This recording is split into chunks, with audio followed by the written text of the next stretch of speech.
Good afternoon, ladies, and welcome. Thank you for joining us today. And it is almost 3 o'clock.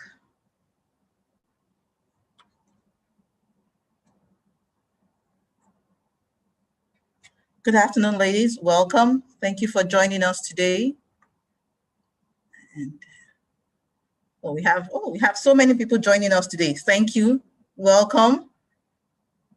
We're just waiting till 3 on the dot. Bolanle Longe, good afternoon, Bolanle. How are you? Welcome.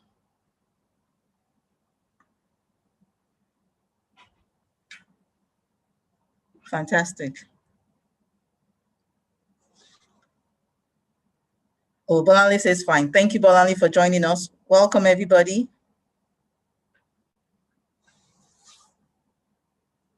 And good afternoon. Oh, fantastic. Who else is joining? Okay.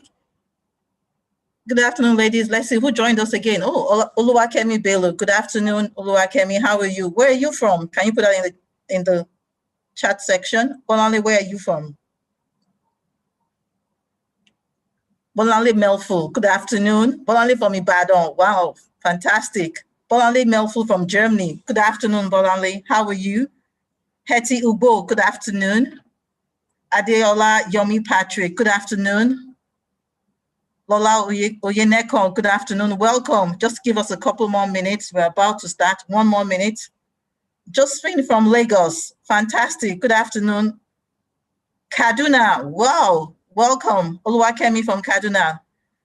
Please use the chat feature. Please tell us where you're from and your name. Fantastic. Welcome to the WIMBIZ e-Roundtable. We're about to start. Budapest. Wow. Anita. Fantastic. Thank you for joining us. Joanna from Lagos. Irene from Switzerland. Joke from Ireland. Lara from Lagos. Welcome, Lara. Jamilia from Abuja. Welcome. Thank you for joining us. Adora from Lagos. Bolanle Longe, CEO. Bolanle has been here since morning. Thank you, Bolanle, for staying with us. Ololade from Lagos. Welcome. Okay, so it's 3 on the dot and we're about to start. Tomilayo, welcome from Lagos. Thank you, everybody. We're just about to start. It's 3 on the dot. So good afternoon, ladies, and welcome. My name is Sanami Johnson, and I work with FMDQ Exchange. I am a WIMBIZ associate and 2-time participant in the mentee program. Any of the mentees, please say you're a mentee in the section there. I am super thrilled today. So I'd like to introduce, first of all, I'd like to introduce our first e-Roundtable in our 20th year. We are celebrating 20 years of impacting women. Let's give ourselves a smiley in the chat box. You can put your smiley there. Thank you.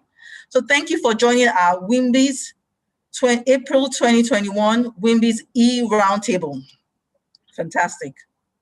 Oh, I see some mentees there. Fantastic. Good. So by way of introduction, let me introduce WIMBIZ. I'll start by introducing WIMBIZ for some of us who are not familiar with our work. Women in business, let me take that again. Women in management, business, and public service, WIMBIZ is a non-profit organization that has, over the last 19 years, implemented programs that inspire, empower, and advocate for greater representation of women in leadership positions in the public and private sector. WIMBIZ is also a volunteer-based organization funded largely by donations and contributions by members and partners, and is a supporter for the Code of Ethics and Conduct for NGOs. For more information about WIMBIZ, please visit our website, www.wimbiz.org. I'll take that again. Visit our website, www.wimbiz.org.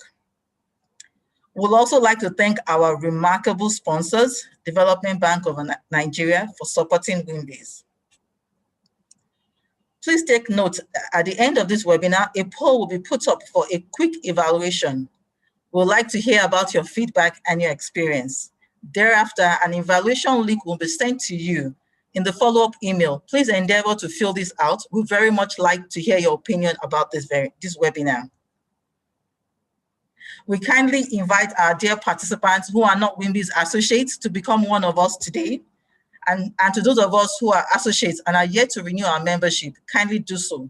For inquiries, please contact us via email at please contact us via email, membership@wimbiz.org. I'll take that again. Please contact us for any inquiries at membership@wimbiz.org.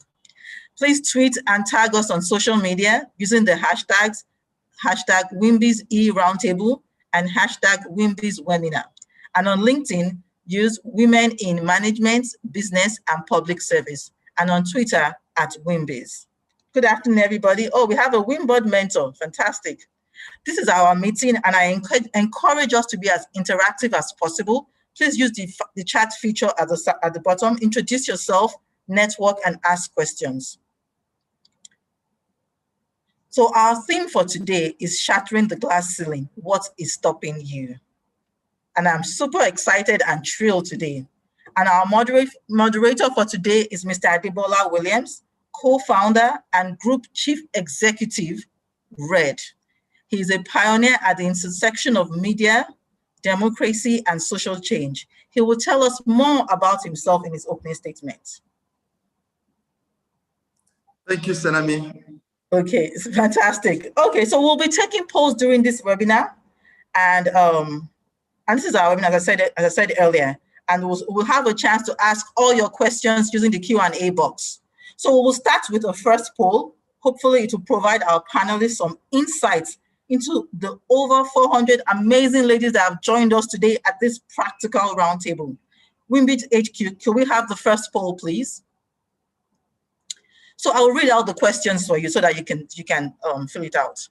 First question, have you ever experienced gender stereotyping? And the answers are yes or no. Second question, which one of these is the major limiting factor to women that seek for senior leadership positions in the corporate world?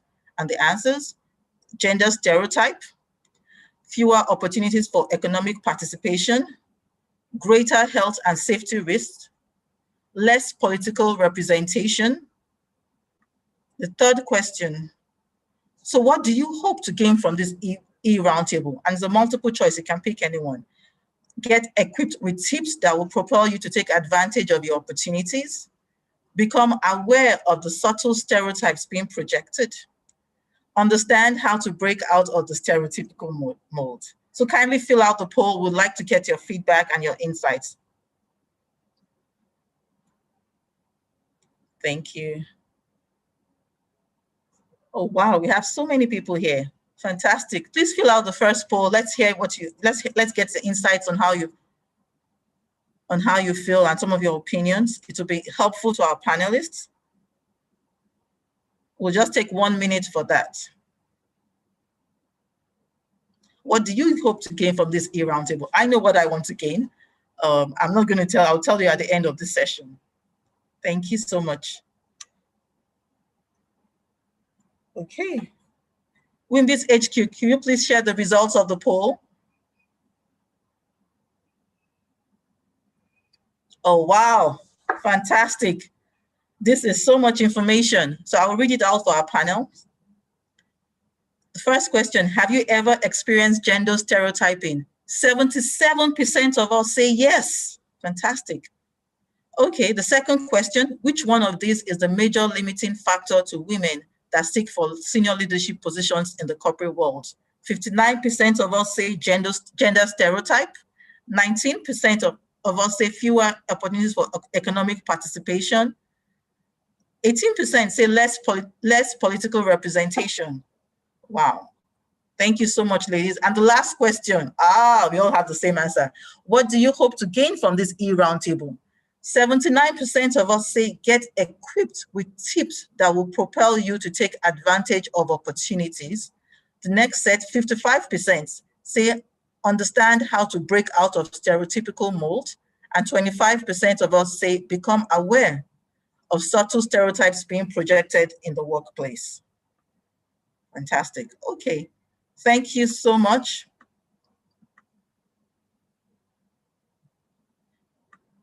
So thank you so much, ladies. So I'm now going to hand over to our moderator, Mr. Adebola Williams, to open our panel and to introduce two amazing, outstanding, and transformational ladies who will draw from their personal experiences and share useful tips for us today. I'm so ready. I am super. My notebook is all here. Can you guess in the comment section which one of our ladies just had a birthday and how old she is? And also which one of our ladies is the dancing queen? Just put their names in the comment section. Thank you. Over to you, Mr. Adebola. Hi, Sanami. Thanks very much. It's Adebola, and Adebola. And I was enamored at how you have handled the session so far. I was waiting for you to say you are a WIMBIZ alum and team, because you were handling it just the way, staying engaged and all of that. It's good to be here with you, and always great to be back home in WIMBIZ. Yes, WIMBIZ is home for me. I always joke with all my aunties that I'm their little Chichi Okonjo. So when we're about to form the next generation of WIMBIZ leaders, I'll be the only man amongst the women. I am excited about the topic today. We continue to speak about shattering the ceiling, we continue to speak about shattering this glass. And, we can't be more excited to talk about this today, just after our dear Auntie Ngozi Okonjo-Iweala, just broke through another glass. And I think if there is anything I want to say in the beginning of this, session, is that we need to acknowledge and make big every time a woman breaks a ceiling. We need to normalize that greatness. We need to normalize that breaking. We need to begin to make it normal for women to be appointed, to earn, to be elected in different positions, over time. We need to tell the stories from old to now. For every time we come together in these conversations, we want to influence change. We want people to have faith in themselves. We want them to wake up and believe they can do it. And the biggest form of influence is symbolism. And I dare say today that it is important that we continue to tell the stories of great women who have come from the time of Funlayera Samkuti to Queen Amina up until today, with Ngozi Okonjo-Iweala to Obi Ezekwesili, and so on and so forth. So it is indeed my pleasure to be amongst, the panelists today, Mrs. Audrey Joy Ezigbo, Mrs. Damilola Hassan, and the many great women on this call who are evolving, who are already great, and who would also be greater. I will make Nigeria proud. And on that note, I welcome you to this session. Mrs. Audrey Joy Ezigbo is the co-founder and deputy managing director for Falcon Corporation Limited. She's a award-winning CEO, by many counts. She's an alumni of admirable universities around the world, a WIMBIZ, chairperson at one point, and a certified transformative coach and member of the International Coaching Federation. And I speak about her coaching expertise because I believe it is important for women to teach other women. So, ma'am, welcome, and I celebrate you.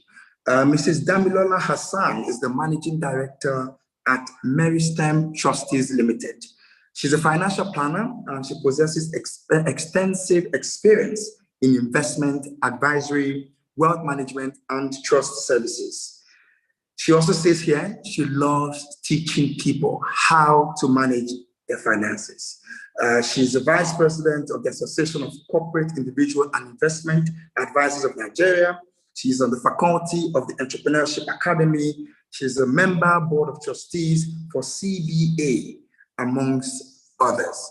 These are two accomplished women holding leadership positions in different companies, especially oil and gas and financial services, which quite often can be daunting.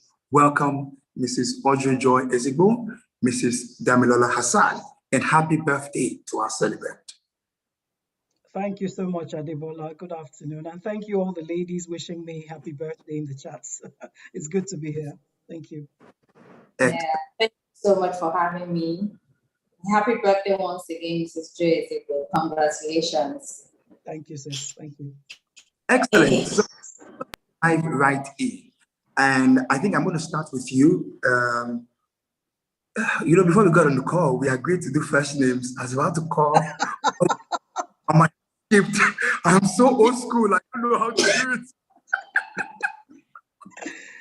I'm such an old soul. So, Adebola, if it's easier for you, call me Mrs. J. let me have some peace. Mr. Joy, I'm going to start with you. Yeah. For every time you want to shatter a ceiling, you're afraid of the glass breaking to hurt you. You are even afraid of the delicacy of the glass, and you think that if you step on it, it will cave in. So there is fear that it will crack you. There is fear that if you step on it, it will break and cave in. In your journey, co-founding this company, being the deputy managing director, and across all the walls, all the rooms of corporate Nigeria that you have sat and climbed, do you still get afraid? Okay, Adebola, the first answer is yes. And I want to point out that this yes is in capital letters and is bold and it is italicized and it is underlined, if you can imagine that. And this is the truth. And I like to always be honest and real about this because there is a sense in which sometimes when others look at the more successful men and women on their journeys, you begin to think that, oh, because they have achieved such great heights, they never get scared, they never get uncertain, and insecure. And that is not true. What we have just learned to do is to do it afraid. For me personally, I challenge myself by saying, listen, I am yet to see anyone with two heads. I am yet to see anyone who doesn't have a story behind whatever we're seeing today. Those who get things very easily on the platter tend to lose them very easily as well. And so I'm actually, rather than being intimidated by the journey of others, I'm inspired. And I recognize that the more I tell people that even though I've achieved so much by the grace of God, there are still times when, it's scary thinking of what's in front of me. And I want to share a very practical example. I was invited to speak at a certain event internationally. And when I looked at the profiles of all the other speakers, honestly, my first thought was, hey, it wasn't a nice, polished, phonetic thought. It was, hey, how on earth can I fit into this robust array of powerful speakers? And my first inclination was to say no. But then I stepped back after a few minutes and I thought to myself, they didn't pick you just because they were looking for a number. If that was the case, there were many other more qualified people. There must be something about you that makes sense in the conversation. And how about you just go and deliver what you know? You're not going to impress anyone. I just want to be part of this experience. And I went and it was fabulous. In fact, at the end of the day, it was almost like the event was about me. So if I hadn't taken that fear and moved forward with it, I would have just sent a regret letter. That would have been the end, and that opportunity would have closed. But because I stepped up, it opened up several other things to me. So I need for the audience to understand this, that I don't care who it is. I personally believe everybody is afraid. I believe that, yes, when we get into our areas of mastery, into our comfort zones, we can project all this confidence. But just take me out of my space and take me to Adebola's space. And I'm a fish out of water. Then even within my own space, try to put me at the next level. There comes a bit of fear too. And then how do I address that? Is recognizing that I will never get into that next level without moving forward and attempting it. And that I also need to build added capacity. So whether it's in learning or something, there must be something I can do to then help me to sit on that level quite comfortably. And I hope that addresses your question, Adebola. Perfectly does. So do it afraid, recognize, and build. Recognize your strength, build the extra capacity that you need for you to be able to succeed in that position. Mrs. Hassan, can you tell us a situation that led to a promotion where you first had to deal with fear? Was there a situation, was there something in your line of work, a story? Absolutely. I can tell you,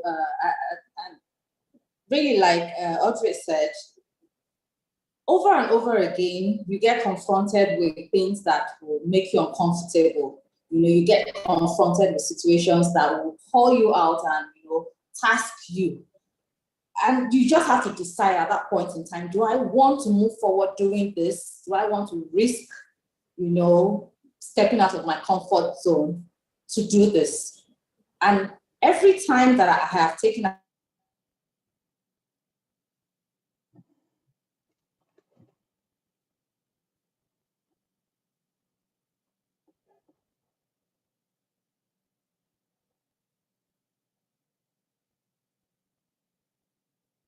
I think we lost Mrs. Hassan. Okay, all right. So I just move back to Mrs. Joy Zigbo. So, ma'am, tell me, the glass ceiling. We talk about time. Is it an assumption? Is it a self-construct? What might be the assumptions that we may make? What might be the biases that we have accepted as truth that have formed this glass ceiling in the minds? Okay, that's an interesting question. And let me say, first of all, if you were reminding me of my TED talk just now, let me say, first of all, that I think we need to stop giving this thing identity, right? Maybe we should really, that's one of the things we want to choose to challenge from this year, is to stop naming this thing, all right? Because it creates indeed an unconscious bias. And it's not to say that there are no challenges to women. Look, life as a woman is challenging because the world has evolved in a way that there is a lot of sexism and all that. So we understand those realities. And in the corporate world, those things do play out, but not for everyone. But we create such a construct that many people just already enter expecting some challenges. When I started my business, I had never heard of the glass ceiling. I didn't go through the building process of my business feeling that everything that happened to me was because I was a woman. I just recognized that there was a journey, and the journey of success, there are going to be challenges along the way. Yes, there were some specific issues, maybe with men coming on to you, a lot of innuendo and things like that. But I just assumed there are some men that just don't understand. They have no value, so they would misbehave. I didn't see that from the perspective of glass ceiling or no. Okay, so I've been in business for well over a decade plus before I ever heard that expression, glass ceiling. So the way I look at it is that we as women and as men have internalized a lot of these things, therefore. So one, as women, we hear it said, women don't get along with each other. Absolute, please excuse my French, crap. Absolute. If nobody else wants to admit it, I am one woman that will tell you that my journey, I can name the names in my sleep, women near and far that have stood up for me. Women who don't even know me that just champion anything I'm doing. I remember, for instance, when I became the president of the Nigerian Gas Association, for the first time, the conference in Abuja was flooded with women.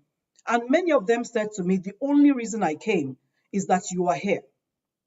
They spent their money to come and support a woman. So even things like that, we need to be able to count them. So that's a bias that I think a lot of us have internalized, because one woman, two, maybe five misbehaved, maybe 20 misbehaved. How dare you take that and judge 3.5 billion women?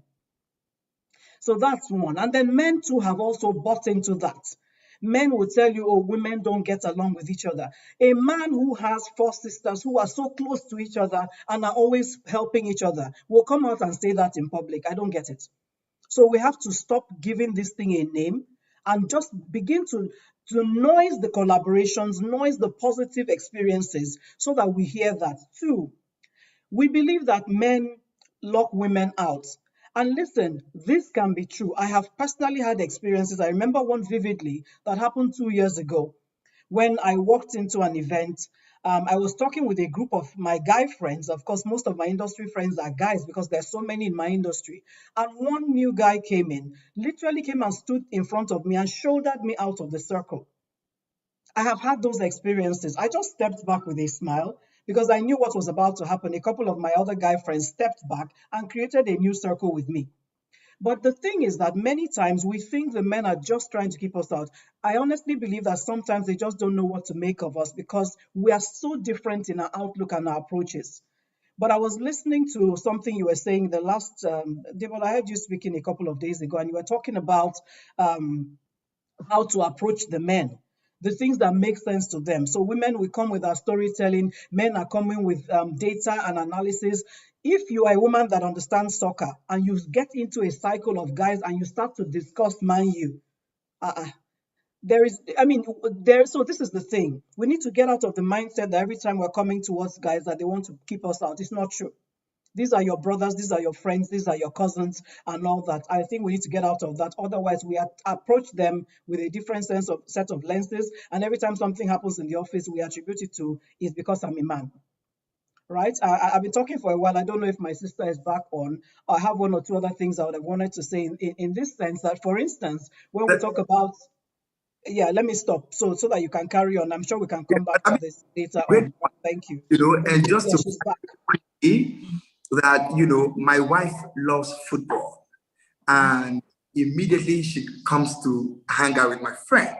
Right. They edge me out Exactly. because on football, I don't like football, and bring her in. So they kick me out. I start talking to my wife because she can comment with them on football. It works like magic. That's right. What I'd like you to do when I come back to you, what I'd like you to do is I want you to operationalize what you just said.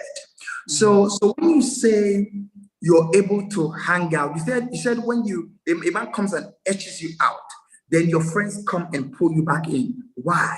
Because you had spent time to build relationships with some other men. Right. So there are some nuances people need to pay attention to. So it's not just that, her friends appeared as angels and came to push her in. No, it's because she had invested her time, her knowledge, her capacity to have conversations that some men have accepted her and some others will not, that they will come. Then you said something else. When they edged you out, you didn't feel sorry for yourself. No. And we need to normalize that. We need to normalize when people say no. We need to normalize when people, do not let us come in. They do it to men too. It's normal. It's not because you're a woman. And that is where, sometimes the construct of shattering the glass might be more of a thing of the mind. Because as a young man in Nigeria, or as an older man, there are places you go and things that you also need to grovel to access. So sometimes you need to take away the spectacle of gender, right, and focus on competence and capacity and say, have I done enough homework? Have I gathered enough insights? Have I come correct in my full self to this? Some things for us to think about. Mrs. Hassan, I think we would lead the conversation to, the story you were about to share. Thank you. I did pray, and I have two providers on avail, just so that this won't happen, but God answers prayers. Okay, so quickly, I was going to say, you asked if there's ever been a situation where, I had an opportunity and it felt really like, something really huge and I wanted to chicken back. I would say that my very recent appointment, just this time last year, as managing director of Maritime Trustees, when the offer was put on the table, my initial reaction was, no, I can't do this. Primarily because this the trustees industry is largely dominated by people with legal background. So you have lawyers, people, so because it's an environment where you have to do a lot of legal documentation and there's just so much. But really, there are other sides to it. It's an appendage to the entire financial service, financial planning service. So my initial reaction was, I'm not a lawyer, I don't have that legal background, I can't do it. But then I stepped back and I asked myself, what exactly does it take? And I'm glad that, I was able to step up. I'm still afraid. We do it afraid every day. I'm glad I have results to show. I will continue to have results to show. I will have challenges. Challenges will always come. But my message out here is to say, don't be afraid to step out. Step out of your comfort zone. Now, there's that thin line between what you're comfortable with, what you're confident about, and what you know you cannot touch, what you know you do not have the capacity for. I don't believe that we should ignore our capacity. We should ignore what exactly it is we are wired for and just go reckless, saying yes to everything. That's not the point. But the point is, step out of the I can't do it as your initial response. Stop the that's not for me. It's as simple as we come into the room, women come into a room full of men, and then we grab the seat at the back.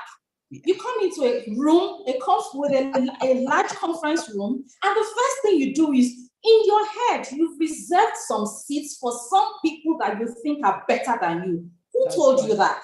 You know, so, I mean, we should just keep addressing. It's a mindset. It is there, the glass ceiling is there, and it is largely because of all the stereotypes. We should not deny it. But then we should be mindful of it, and we should take advantage of opportunities that can help us and help the people watching us to see that we are really ready to step out of that stereotype and take opportunities as they come.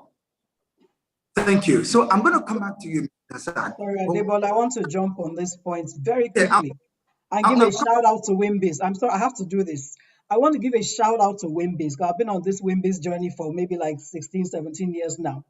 It was at a WIMBIZ event that I remember being told, step forward, own the room, move forward, toot your own horn. Because I used to be that person that would enter and gingerly sit at the back, find one nice lady I can be chit-chatting with. I tell you what happens these days. I walk in, I'm going straight to the front. I am looking for the first row. It's only when you now tell me, oh, this is for ministers and governors, I'm like, okay, fine. Where can the rest, humble citizens like us, start to sit? Third row, fourth row? Otherwise, I don't go into any event thinking anybody there is better than me. We're all here to learn, to grow, to stretch. So I'm going straight to the front, and I'm acting like I organized the event in the process. When you carry yourself that way, people even make room for you, quite frankly. I'm sorry, I just had to put it out there. Big shout out to WIMBIZ. They've been a phenomenal part of my growth journey. Perfect. That is fine. What I wanted to say was, I wanted us to begin to, operationalize again. I think that where we are now, I am tired, I'm not tired, but I think that we've gotten to a point where we need to beyond, inspiring women, teaching. We need to begin to do 1, do this, 2, do this, 3, do this. And people are expected to take out these points when you speak to them. But I want us to move to a point where, Mrs. Hassan, you can tell us, what would be the 5 conscious things, and Mrs. Joy Isipo, you tell us as well. What would be the 5 conscious things that you do, or that you did? Actually, I'm going to take it this way: that you did when you were beginning your journey, when you did. So I did this in the beginning as a young lady, trying to break through. I was conscious of this. I did this. So in the beginning, then now where you are, because you see the challenges evolve. Where you are now, what are the 5 things? And one of those 5 things you just said, you march to the front. And as you said it, I smiled. That is so me. You walk into the room, and the confidence, the air with which you walk in, people are tending to you, trying to be sure you're fine. Because just assume that you must be somebody. Because there is a way somebody's work, and people recognize that grace. I tell people, it's as little as when I introduce myself. I don't say Adebola often. I don't say Bola or Debola. I say Adebola. There is a weight to my name when I say the full thing. That's number 1. It would then force people to ask me for my permission. Can I call you Debola? Or, then I would say no, not granted. And when I want to even engage and catch you for that, I will tell you my full name. My name is Adebola Williams. There is a ring to it. And it doesn't have to be, it could be Adebola Onumo. There is just a ring, full name that makes people pay attention. Say, this person telling me their full name, are they expecting me to know them? I had better pay attention now because there might be a reason. So I'd like you to say 3, 4, 5 things that in your early days you think were the things you were doing repeatedly that prepared you for now. And then now, what are those 3, 4, 5 things you still do that continues to help you break through the clutter, and get through to the things that you're chasing? Okay, can I go? Okay. First on my list, I would say be true to yourself. Sit and take stock of where you are. So I did that early on. Funny background, I studied microbiology Unilag, medical microbiology Unilag. Great. And not for 1 minute did I work as a microbiologist or have anything to do with microbiology, even after my master's. So I got into advocacy and policy, mediation and all of that. And then I decided I was going to move into the financial services industry. So at that point in time, I sat down and I asked myself, do you have what it takes? You don't have the background. So I told myself some honest truths. I have to be ready to pay the price. It means I'm starting from ground zero. So there was nothing to be ashamed of. There was nothing, I wasn't going to come into a sector brand new and then begin to claim or feel entitled to certain levels. So I was going to step several years down so that I can start from scratch and learn. I was truthful to myself, evaluating that. And then, of course, set your goals. We oftentimes we have different ideas about where we want to be, what we want to do, but how intentional are we about documenting these things? Write that vision, make it plain, bring it out there, and so that you can have 1 or 2 things to always look back on and then check yourself how you're faring. Let me quickly add one more thing. It's very important that you set your priorities right. So at the point when I was crossing from pure science, policy and advocacy to financial services, my priorities were, I have to earn my seat at the table. So I have to pay the price. I have to take professional exams. I have to do a lot of studying. So I had to set my priorities right. That wasn't the time, to socialize, because there was a price I had to pay at that point in time. So it's important that when you're done appraising your situation, when you're objective with yourself, determine what prices you need to pay because you want to attain a certain level in life. I'll leave the rest to Audrey. She would. All right.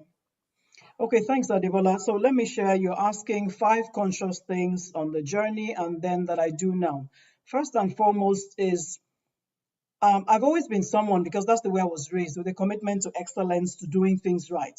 And I was clear from the beginning that I wasn't going to shift that standard, even though, in the industry at that point, people were trying to cut corners. You know how business works, there's a different narrative now, but it was much worse back then. And I just determined, stay the course, stay focused. You will journey, you will build slowly. And so I was mindful of, just keeping that quality mindset, excellent mindset. I also recognized that I had a lot to learn. I also studied microbiology, and today I'm running a gas business. So it was new space to me, very circumstantial, the way I got into the industry and got into gas. What that meant was that I had to build capacity in terms of my knowledge, the information at my disposal, and my understanding of the industry. And the other thing I would say is that I recognize that I was a young lady. I mean, go figure. I've turned 50 and people say I'm looking 25, I'm looking 30. Imagine what I was looking like back 27 years ago when I started my business. So I understood that if I wasn't careful, I wouldn't be taken seriously. Many people I would walk into meetings and they will assume I was a secretary. I would walk into meetings with my engineers and they would tell me, oh, wait outside, there's only room for 2 people. And my staff would have to say, okay, in that case, let madam go. And they would turn and look at me like, madam, those type of things. So I then understood also that my courage and my comportment was key. And this is something sometimes we miss, not to, knock anybody, but when you are in male-dominated space, honestly, you are going to have to draw the line between, do I want to look sexy or do I want to look capable, right? And when you walk into the room, you're going to determine, do I want to slay, the physical slaying, or do I want to slay their minds? So I was very clear that there was a way I'm going to carry myself that when I walk in, even if you look and think, wow, there's something about this young woman or this girl. You know how we dismiss every woman as girl. I knew it was important. And then I knew that when I opened my mouth, I must speak substance. And that's where learning comes in. You must get that right on your journey. You have to learn.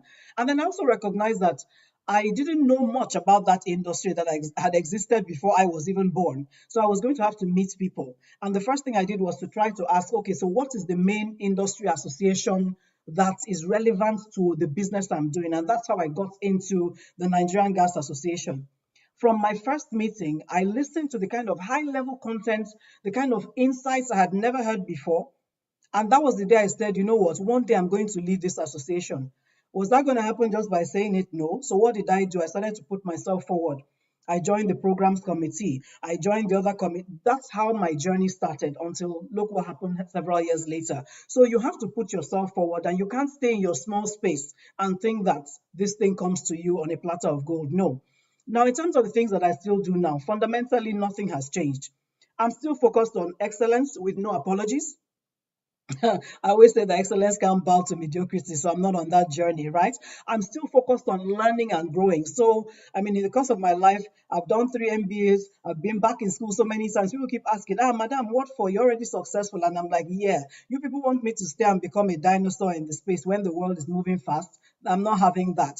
I have maintained my networks. In fact, I've expanded those networks. So I'm in Nigerian Gas Association. I'm in WIMBIZ. I'm in Women in Energy. I'm in Women in LPG. I'm in, I don't remember all of them anymore. There are so many. And these are, they're strategic. I'm not just joining because, there's one new network. Each of them fits into my aspiration and my journey. And this journey is not just for me anymore. It's also, I'm very mindful of the young women behind me who can look at me and say, okay, if she's doing this, then I can do that as well. I want to also say goal setting, like Damilola pointed out, is critical. I do this on a yearly basis. So before every year ends, I'm going to sit down, I'm going to articulate my goals in the different areas of my life. I'm going to print them out in different places. I'm looking at them constantly. I'm putting stretch goals. And every time I'm doing a review, I'm asking myself, okay, where are you with this? What needs to happen? What needs to shift? Who do you need to meet? And so on and so forth. So I think this is, success is intentional.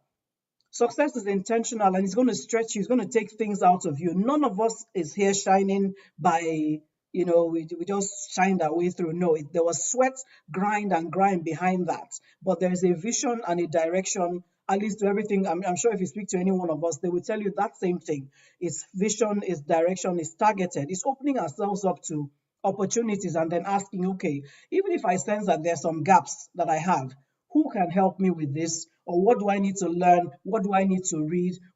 Those kinds of things. So that's what I'm still doing till today. And, I think that's, it just gives me peace about where I am and where I'm continuing to go. Thanks, Adebola. Thank you so much. Mrs. Hassan, I'd like to ask you, what is the process with which you use in getting out of an imposter moment? That moment where you feel you're unqualified. Do you have something you do to yourself quickly? Something you say? I've heard Tara talk about lipstick, power suit. Is there something that you do? Okay. Those moments come every now and again. No matter how much of work you've put in, there will always be a time that you find yourself in an unfamiliar terrain, or you're thrown something that you were not prepared for. And for me, I have chosen the easier way out.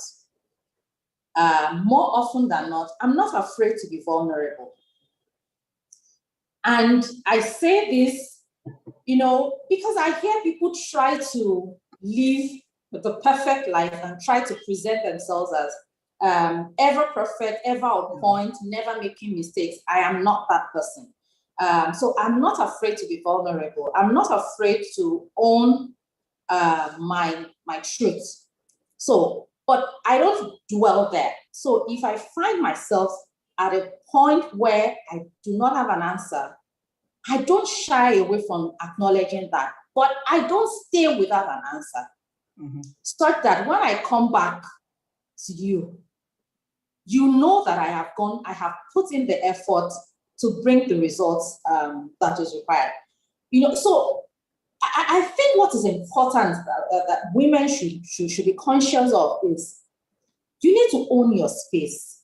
It's your life, it's your career, it's your profession, it's your business, it's your destiny. You don't put it in other people's hands. Own it. When you make mistakes, acknowledge your mistakes, rise immediately from those mistakes and move on. So I think it's important that we have that understanding. Don't be afraid. Do things afraid. And then there's nothing wrong in being vulnerable. It's only an immature person that will turn your vulnerability to despise you. So that's my quick response to that. Great. Mr. Ezebo, I sent you a question. I don't know if you saw it. I wanted to prepare you, so I sent it to you. But if you didn't see it, my question to you, because we talk a lot about belonging to associations. And I've got to say on this conversation that, one of the ways to shatter the glass ceiling is by having people to carry you. So when they carry you, you lean on their experience in climbing the glass. That's right. So they know where to pass and where not to pass. They know where can cave in. You lean on their experience on how to stand on the glass. And so in shattering that glass, you need people who can also be voices for you. There is something called sponsors. People who, in rooms where you cannot access, speak for you. They call it sponsors in corporate organizations. But in the regular world, it's almost like having a solid network of believers who just want to help you. Right. So a key part of shattering the glass is building those people. And that is why, Mrs. Jo Ezebo, I believe you're in those groups. So can you tell us in 3, 4, 5, 6, 7 ways that you have accessed these networks? How do you, build networks? How do you network? I see sometimes women go to events and then they become clannish. So they stay with their friends. Up till today, I might be famous in some circles, but everywhere I go to, I always ask myself, did you meet a new person today? And in many cases, I go and meet the people. I meet people. I walk up to people. And some people might not be interested in talking to you, regardless of who or what you think you are. So tell us, what ways, have you been able to build these networks? Okay, thank you. Excellent question. So first of all, I believe, when we talk about networks, before we get into how you leverage them, I believe everybody should first ask, which networks are relevant to me? Don't just jump on because Mrs. Jo Ezebo has mentioned some of them now. Let me go and join all of them. No. You need to figure out for your industry, for your sector, for your aspiration, which are the networks that matter. And then you get into you can even decide, let me start with one. And there's nothing wrong with that. We build capacity one step at a time. Now, when you join a network, for instance, an association, you go for an event. Yes, the tendency is to start looking for a familiar face. And actually do advocate at the beginning until you start to build some confidence. So I'm not going to say from the very first time you walk into, if you're coming into a WIMBIZ event for the first time, for instance, I'm not going to tell you, just look for a strange person and start talking to. No, actually, if you can come with a friend or if you find a friend, it may help set you at ease because you don't know anyone. There's 2,000 women, much less when you have both men and women. However, the time comes, and that shouldn't be too long, when you walk in intentionally, you walk in even with your friend and you're like, okay, see you at lunch. I like to just go and sit with people and like, hi, and you start talking. Or somebody said something on stage, both of you laugh, turn to the person and say, that was hilarious. Refer to something else. Then say, oh, hi, my name is Audrey. Before you even get to the surnames, just, engage. Now, people come and they speak. And what tends to happen, everybody rushes to them afterwards. Oh, please, ma, mentor me, mentor me. You're trying to give a speaker your card. Doesn't quite work like that. How about you just say something? Oh, when you said something about the percentage of women who are in energy and how we need to transform that, you kind of say something that makes them look at you and say, oh, okay, perhaps I can have a conversation with this person. And then it's easier for you to follow up. So it's about, first of all, showing up at the network. Two, recognizing that you can't be a clan. You are there to network. So you have to net the work, right? So you have to, I don't know how else to say it. You have to be intentional. During lunchtime, avoid tables with your friends. Just go to a table and say, hey, can I join you here? You'll be surprised who you meet and have conversations, right? And then when it comes to technical issues, I believe also that when you meet people, like I'm in gas, for instance, when I go for events, there is no way we don't end up talking about something in one of the panel sessions and the other. And then you turn the conversation to, also, what do you do? Ask people about themselves. People want to talk about themselves, talk about the organizations. And then it's like, okay, this is interesting. Maybe we can catch up. Are you going to be at the next one? Or are you going to, something? And you exchange cards and please send a message, follow up in some way. Now, I also believe that when you get to these network meetings, especially when it comes to speakers, panelists, in my sector, there are some people that it's good to know. And put yourself forward, even the organizers of the event, and have smart conversations about the event and the content of the event. You might just be identifying yourself as a potential panelist on some other events they are planning. But if you just attend and step back, oh, that was good, that was good. What was great about it? It was nice. And then what? Who did you meet? What did you get out of it? Who are you following up with? That doesn't make any sense. So just to wrap it up, be intentional about who you want, which network you want to join. Happy to go there with somebody if that gives you your preliminary confidence. Don't stay in that place. Be bold to step out and have conversations, which means that you are listening to what is being discussed. You find topical issues that you feel can be conversation starters with someone. At lunch, don't go and don't gather with your crew, right? Even when I go out with my staff for events, they know now, some of them are on this call. The first thing I'll say is that let me not see more than one Falcon person on a table. Don't block our acts. You never know where the billions are coming from. So you guys spread yourselves out and then follow up after. But please don't follow up with mentor me and those type of things. It's very annoying. Follow up with something that makes me recognize you saw the value I brought, you connected with what I said, and we can start a conversation that ultimately may end up in a mentoring role without that formal, oh, please, I was so excited, mentor me, and those types of things. I'm going to leave it at that for now. I hope that was useful. Thanks. Absolutely. Let me quickly just jump in to say that I have wonderful women in my life that, I'm so privileged. So when people say things like women don't help each other, I don't believe that for any minute, because I have women women I have access to. There are women that have really done well for themselves, and there's hardly anyone, there's even none that I've walked up to say, please mentor me. But this woman mentor me. Hello, Mrs. Damilola Hassan. Oh, okay. I love what you're saying. I pick up a conversation, or I'm at an event, I listen, and I ask an intelligent question that will make you, that speaker, look out for me at the end of the event, and then I strike a conversation afterwards. So I don't have to struggle to tell you who I am or to help you to remember who I am. And then I take those relationships further by just keeping in touch, checking on them. And before you know it, they begin to play certain roles in your life that, are impactful. So it's not everything that is paper and pen, mentor me, sponsor me, sort of thing. I just wanted to put that out there. Right. Excellent. I think you've both done an amazing job.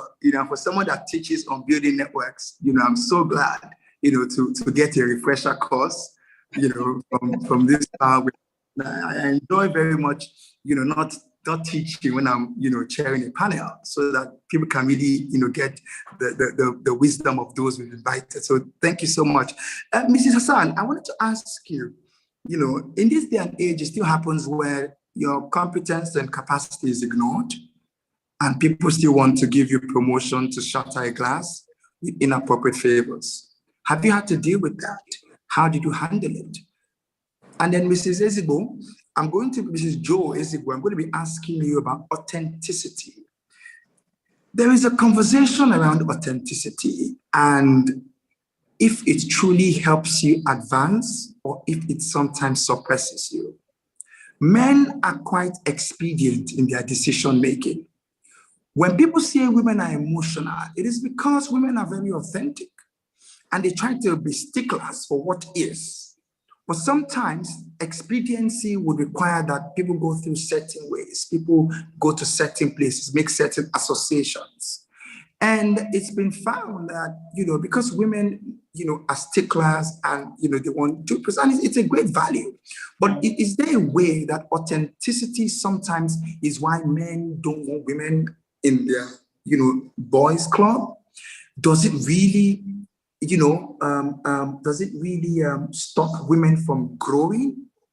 And how do we manage it? So the question to you, Mrs. Hassan, is how do you deal with inappropriate favors? But after Mrs. Ezigbo speaks on authenticity, I would like you to also comment on how do you manage, where do you find the balance, between, this whole authenticity versus maybe experience, versus just, doing what needs to be done, like men say, So over to you, Mrs. Hassan, and then we'll go to Mrs. Joe Ezigbo. I will come back to you. Okay, very apt, your question. I work in the financial services industry, and if there's an industry that people have painted women in all sorts of colors, it is my industry. You hear things about female bankers, if you hear things about, stepping into this industry, I came in with that consciousness that, you have all of this going on. A lot of these things are stereotypes.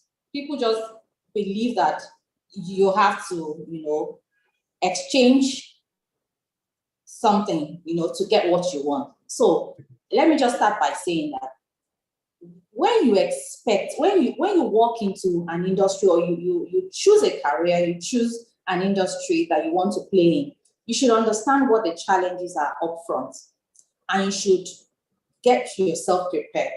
So I didn't walk into the financial services industry in ignorance. I expected, people asking for favors, people you are trying to help to grow their wealth, for example, are trying to ask you for favors. But my belief is this: what exactly am I bringing to the table? So let me speak to women who are in a position of, who are in sales, who are in marketing, women who have to, pitch their products and services to other people, and they feel they sometimes feel that they're under pressure to perform and all of that. Please, it's important I say this: understand the value of what you're putting on the table. If you believe strongly that you have value to offer, then you will know that there's absolutely no reason for anyone to ask you for favors, personal favors, to get what it is that you want. And beyond people who sell, even in the industry, in the office, in your, whatever it is, earn your space. When you earn your space, even if you are being consciously denied, it's only a matter of time. It will get to the point that it will become very, very obvious, and it would be definitely very ridiculous to keep you where you are. So ladies, earn your space. Another thing, set your boundaries. Don't wait to get to the bridge before you cross it. I am not a believer of that. Cross that bridge now. Set those boundaries. You get a job. These are the demands of the job. You should envisage the challenges that can come. And you should ask yourself this question: what can happen to me on this job that I cannot compromise on? and what decisions will I have to take at that point? So if you think through that and you take those decisions early enough, when you find yourself in difficult situations, you go back to your decision, and it's easy for you. So, I said it earlier, I said, earn your space, set boundaries, don't wait to get to that bit before you cross it, and be ready to walk away. Now, it's not always easy, and I haven't said jump out every time you feel the heat, but I'm saying know when you're in a toxic situation, know when you are under immense pressure and you just need to step away. It's okay to walk away. It's okay to retreat and come back another time. It's also okay to determine what battles you want to fight. So if you're in an industry, you are in an organization, and it is obvious that the key person that is going to help or that is going to facilitate your moving forward, despite all of what you're doing, the person is expecting personal favors from you. You should appraise the situation and be ready to walk away. Don't forget, you carry value. So when you have value that you are bringing to the table, it is that organization's loss, or it is that industry's loss. It is the other person's loss when you walk away with the gold that you are carrying with you. So I'll come back to the other question that you asked after Audrey speaks. Okay. Excellent points, Damilola. I totally agree with everything you said. All right, Adebola, you said something that I want to first of all take off the table. Authenticity and being emotional are two very different things. When we talk about authenticity, it's about us owning who we are, about us being very clear what our non-negotiables are. And I believe that the difference with men and women is that women, we are more sticklers for our principles than men are. This is the thing, we're more rigid about the things we truly believe to be right, and we're not ready to shift just to get things done. So from a value system perspective, and I know these are general statements, but in the context we're speaking, I'm going to say that many times you hear the men say, oh no, you know how we need to do it like this, and a woman is telling you, no, it's wrong, it's unethical, it's against the policy, and we stand by it. Because when the chips are down, we are the losers anyway, in the sense of if the society is breaking down, and so we have children to think about, the next generation. So we are not emotional in that regard. And there's nothing wrong with being emotional. Men are emotional. I always say that, men have to ask themselves why on earth God gave them tear glands. And then somebody will be telling them, don't cry, man up. I don't get that, But let's come to the issue of authenticity and versus expediency. I don't see that it's about being authentic, right? Authenticity is owning your space, owning yourself, and just doing the right thing. But I do see that, yes, many times men will try to keep women out because, like I said, the women have a value system and they want to stick with it. You can't work with me, for instance, and come and have certain kinds of conversations. One, like I said, focus on excellence, but you see, I'm also accountable to God, non-negotiable. I don't apologize for it. So once I'm in a conversation and you're telling me, oh, we know we have to do it like this, Audrey is out, and I'm telling you to your face, I'm sorry, no. And you know what? I would rather not be on your table than to compromise on my principles. That's me. So if it means then, and this is why I believe what we hear a lot now around women is talking about go make your own tables. That's what we're ready to do. All right. So I will not, because I want to be accepted by the guys, because I want, no. That doesn't make any sense to me. You want to be expedient and you want to destroy my value system, I'm out. So maybe that's why, and I believe most women are like this. I can say that boldly, that most of us are like this, because we are 360 thinkers. We look past what's expedient and try to see what's the broader ripple effect, and we stand our ground. So men don't like that. A lot of guys are like, it's business, and you people are, don't you know how we do these things? I know, that's why on the last day, some people will be in hell. I won't be one of them, So, but that's just that's really what it is, Debola. I think it is about how flexible are we when what is being pushed is the wrong thing. A woman is not likely to accept. We tend to be more sticklers for principles, processes, lay down policies and structure and the like. Yeah. And I don't think we should change from that. The world needs more of that. Thank you. Okay, I thought Hassan wanted to comment. So you notice by changing location, well, that's the beauty of today's world.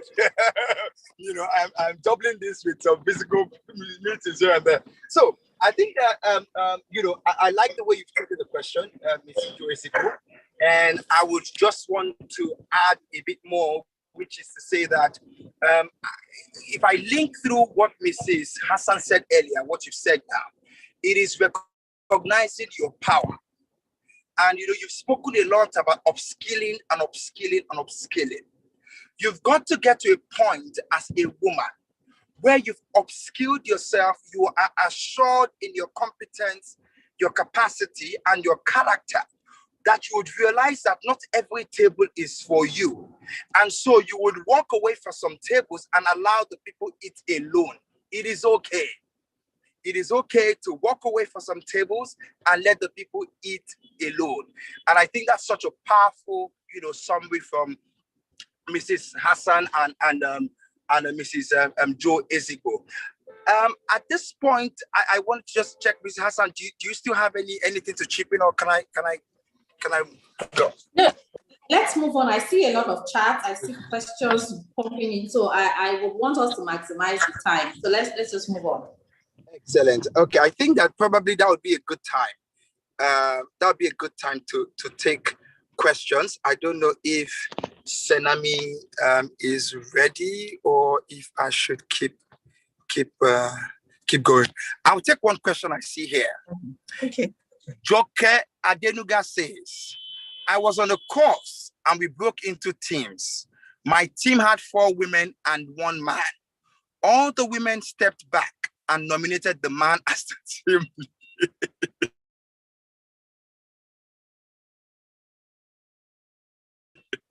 I would have objected, only Black person, and didn't want to activate the angry Black woman stereotype. How do we approach the intersection of gender and race? Very powerful question.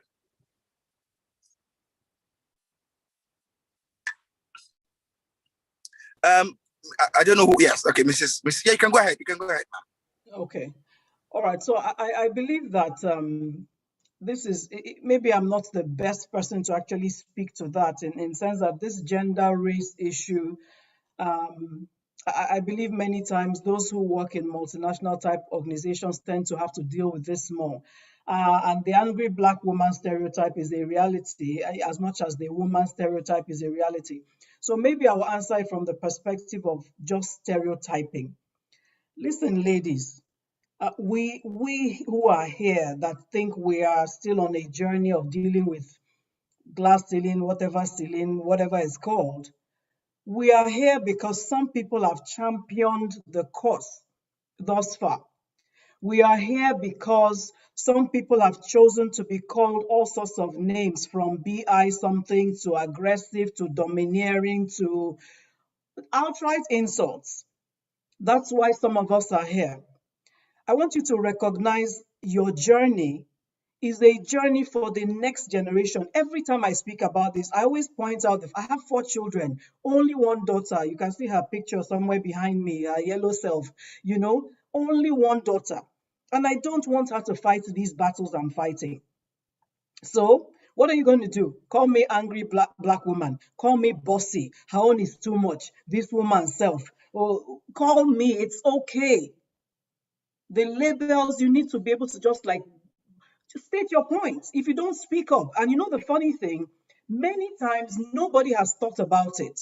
Do you know that in that group of 5 women and 1 man, each of the other 4 women may have been thinking, let's just appoint this guy, we're more than him. Let it look like we're including him. It might not be that they just felt the man is the best leader. Or they may have felt, let him be the leader so that we can have our peace and have our conversation. You don't know what they were thinking. But let's even say they just assumed he's a guy, he should lead. You should have spoken up and asked the question, why? Why is he the leader? What competence do we need on this team? What do we all bring to the table? Because you want the team lead to be the one that is able to step back, take all the submissions, and then arrive at a robust decision. It could be that the guy has a set of skills that are better used in the debating than in the standing back. So if you don't challenge it, you will find that sometimes even the guy himself might not have wanted to lead. Right? So I just think it's about us stepping up to ask the questions. Anytime I'm in that kind of a situation, I ask the question, why? Why not this person? Why not the other person? And maybe not even ask, why is it a guy? Why not? Maybe I can say, why can't Damilola lead this team? I actually think that, sorry, I actually think that she has better skills in terms of you could have phrased it another way, right? But if you have to answer angry black woman so that next time there is a team, it will not be assumed that the man should lead, then you know what? Accept the label and move on. It doesn't stick anyway. Besides, the way I always look at it too, and that's my final comment, is that if you think everybody has a nice label for you, you are fooling yourself up. You might not see them use it or hear them use it in front of you, but some people have created some nice couchy names for you that if you heard them, you'll go home and cry. Don't assume everybody likes you. Don't assume everybody's impressed with you. Focus on what you're trying to achieve. I am a woman in the energy space trying to make sure that other women are bold enough to walk into any room in the energy industry. So whatever you want to call me, it's all good, girl. What I know is that the time comes when we won't be discussing first female this. We will just be saying she's the president, she's the, Amazing. and so on. Amazing. Thank you so much. You answered it perfectly. I'm just gonna ask the final question that I picked up, and then because I see Sanam is back, and that final question will be, someone said in the comment section, you're all accomplished women. How do you then balance? There is this myth about balancing women and family, and there is some about balancing family and work. And every time you read a WIMBIZ profile, and at least as of the last time I checked, it ends with she's married with 3 kids. And I asked myself all through this month when I was speaking for the different women programs, I asked myself, do we end men's profile with he's married with kids? I'm not sure. So I'm gonna play a little. I'm gonna be cheesy and ask you, why is it important that women, especially WIMBIZ women, because that's where I started seeing it, end their profiles with she's married with 3 kids, or the one that's married to pastor, say to pastor or to doctor, and so that's number one. Then number two, the question from the comment section, which is, how do you then balance between work and family? How do you do that? So I will ask those 2 questions before I go.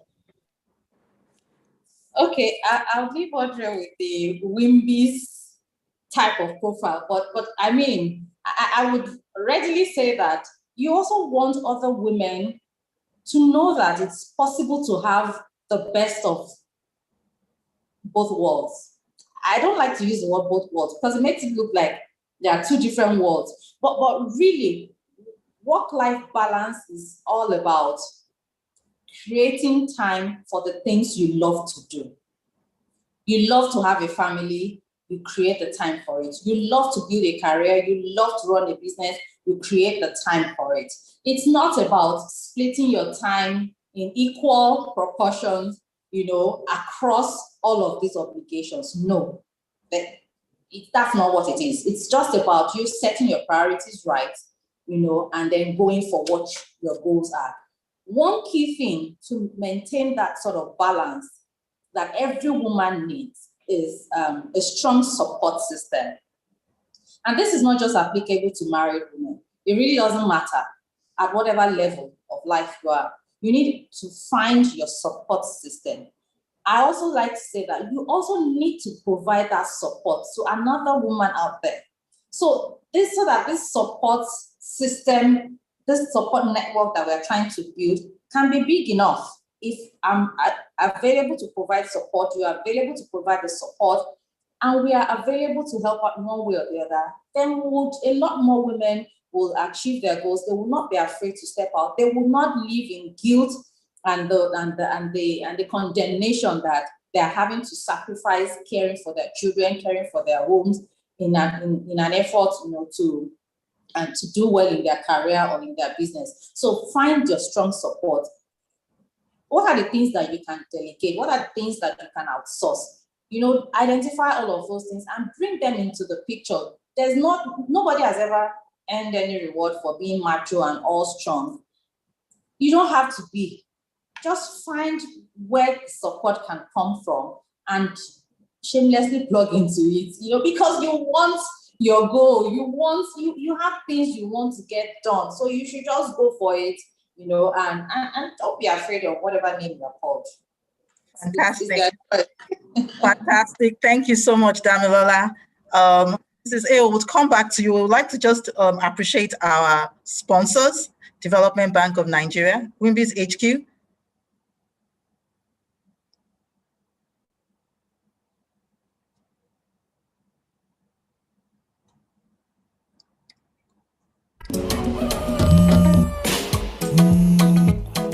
Hello. Hi, Jenny. Can you supply 1,000 bottles of juice by noon? Yes, ma'am. Thank you. Bye. Hello? Jenny. Auntie, please, I need a loan. Hurry up! Hello? The number cannot be reached. Clean that up! Clean that up!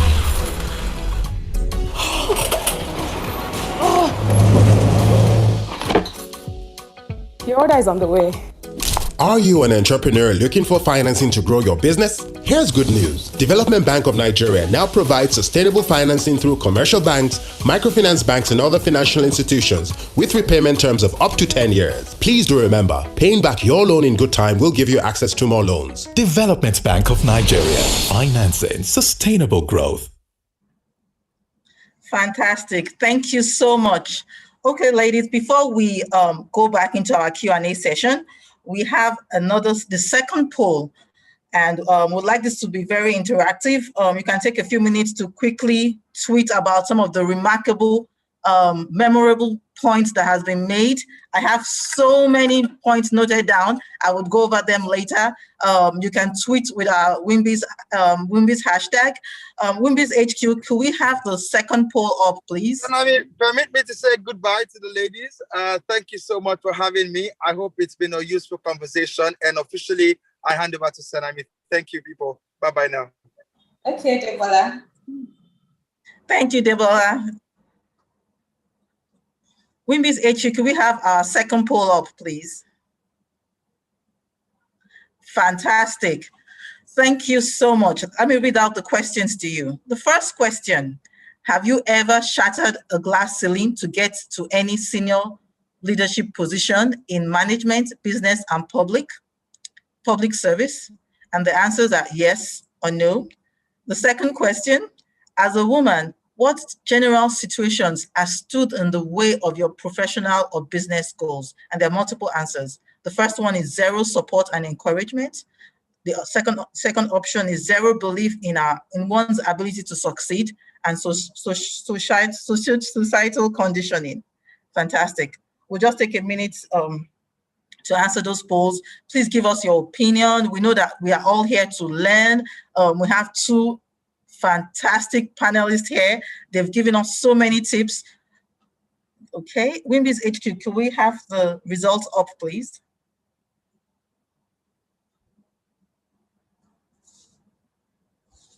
Oh, wow, okay.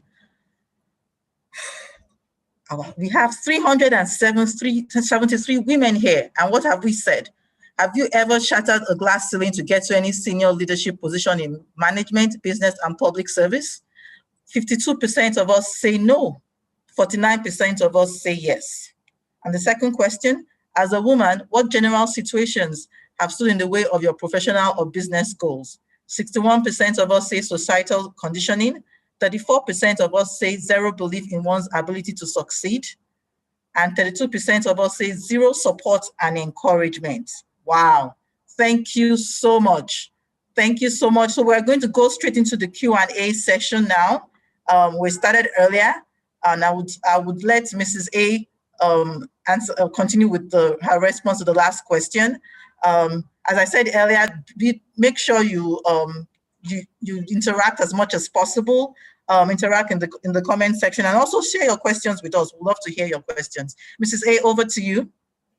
Okay, so Adebola asked me, was asking us rather, why we end with married with children. My profile always reads at the end, she is married to her Chief Encouragement Officer, Joe, and they have 4 amazing children. Always. And that is a message to both men and women. So one, it is a message to men to say, I am all this, yet I'm championing my husband and I'm a mother of 4 children. If I can do this, why would you think that your wife could be less, your daughter could be less? It actually is not a trade-off. And that's important because there is that sense in which there is a narrative that the successful women all have broken homes. Now, it's also a message to women to say that I have journeyed this journey and I've not laid my family on the altar of success. I'm a woman that is happy to be a wife, and I know not everybody is or will be married. But because I am, I'm happy to have my husband as a partner, as a cover in many regards, right, on the journey. And I'm blessed to be a mother. And for me on my journey, it has never been like which one is more important. But then again, is a message to say to you, because he talked about how you balance it. There's nothing like balance, it's work-life harmony. And I saw someone in the chat alluded to that. I always say to women, please check your seasons too. The level of commitment that I can give to so many of the things I'm involved in now is different from before. It was a slow, steady build-up. Right now, my oldest child is over 18. My first child is 25. So there is nobody that is asking me, Mommy, can you fry egg for me? None. There hasn't been for a long time. Right? My older son lives on his own. The others have graduated. I mean, this is the season I'm in. So when you're hearing I'm available in all these places, don't be looking at your 2 and 4 year olds and now saying, you know, that means I shouldn't be at home at all. No. There was a time when, as I was building my business, the minute there is open day, school, play, inter-house sports, all those things, I don't show up in the office. I don't, because that's family time and there's no meeting fixed for those days. So you have to work your calendars. We have all these digital devices. Let's work them. And then the last thing I'll say to those of us who are more senior women too, make room for the other women. So in my office, you can come and tell me, Ma'am, can I have a few hours? It's my son's birthday. We're going to take pictures and cut the cake. And I'm like, see ya. You just have to tell me, do you want to make it a full day? If it's a full day, then we'll make it casual leave. If you want 3-4 hours to go and do that and come back, I'm okay with it. It's open day, go, be there, because I'm a woman. So let's make sure that we allow those in the earlier seasons the time. Let's be flexible. Even if you're not the owner of the business, but you are a boss that can make room. Because we're in this together, ladies. If we don't fight this thing together, our daughters will still come and be doing glass ceiling. Are you the woman for the job? That's what we'll be doing in 20 years' time. So if we help ourselves, normalize pregnancy in your environment. A pregnant woman working for you is not feeling too great today. Allow her to stay back, and even if she needs to go to the boardroom and lie down for a few, make room, my friend. That's why we're still here. All right, so you help people to balance it out. And then if your husband, lastly, if your husband is a support to you, leverage it like 2,000%. Sometimes we don't realize how much our men want to do for us. If you just go cuddle a bit, you know now, we know how to get these guys. You know how to get him when you want him to sponsor that your trip to wherever, or you want to buy whatever it is. When you need to leverage that rapport, that intimacy, that soft side to get him to handle school run for the next 1 week, because I'm so tired, and the way I am, I won't be here for you.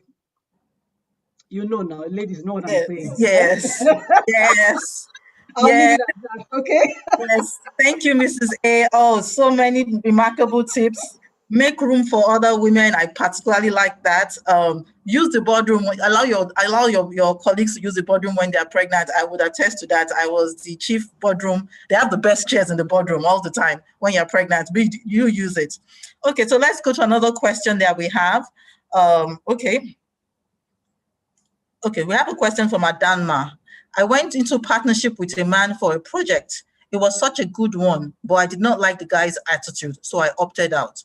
I asked myself, if it was a good decision I took. Was I getting my emotions the best of me? So I think what she's asking is, how do you manage emotions when you're going to partnership with men? I would let Mrs. A take that, because I know that she and her husband are the chief encouragement officer.